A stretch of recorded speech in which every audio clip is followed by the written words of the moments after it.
യശശരീരനായ പ്രിയകവി യൂസഫലി കേച്ചേരിയുടെ ചക്കാരൻ എന്ന കവിതയിലെ വരികളാണ് ഇന്നത്തെ കാവ്യഖണ്ഡ്. ഭാഷാപിതാവായ എഴുത്തച്ഛനെ കുറിച്ചുള്ള കവിതയാണ് ചക്കാരൻ.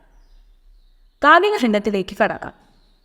എള്ളിൽ നിന്ന് എണ്ണ എടുക്കുന്ന ചക്കാര, എന്നെയും ചക്കാട്ടാൻ കൂട്ടുമോ നീ.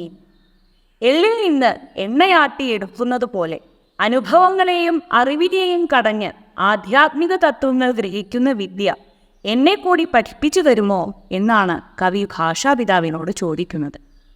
ചക്കുന്തി നീക്കുമ്പോൾ നീ പാടിൻ പാട്ടി എന്നുൾക്കാമ്പൊരു ദേവദുന്ദുഭിയാം.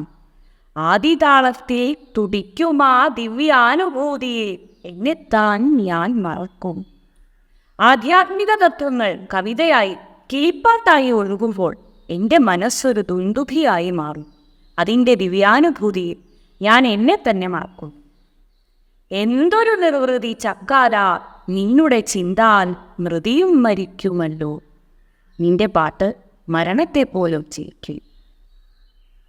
മലയാള ഭാഷാപിതാവായ എഴുത്തച്ഛൻ്റെ പുലത്തൊഴിൽ എള്ളും മറ്റും ചക്കിലാട്ടി എണ്ണയെടുക്കുന്നതായിരുന്നത്രേ.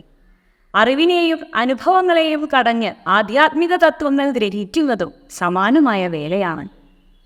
തുഞ്ചത്തെ ചക്കിൽ എത്രയാടും എന്ന പരിഹാസത്തിന് 4ഉം 6ഉം ആടും എന്ന് കവി നൽകിയ മറുപടി പ്രസിദ്ധമാണ്. കവിത അവതരിപ്പിക്കുന്നത് ബിരുദ വിദ്യാർത്ഥിനിയും കിടങ്ങൂർ സ്വദേശിയുമായ കുമാരി സംയുക്ത. എള്ളിൽ നിന്നെണ്ണ എടുക്കുന്ന ചക്കാല, എന്നെയും ചക്കാട്ടാൻ കൂട്ടുമോ നീ. ചക്കുന്തി നീ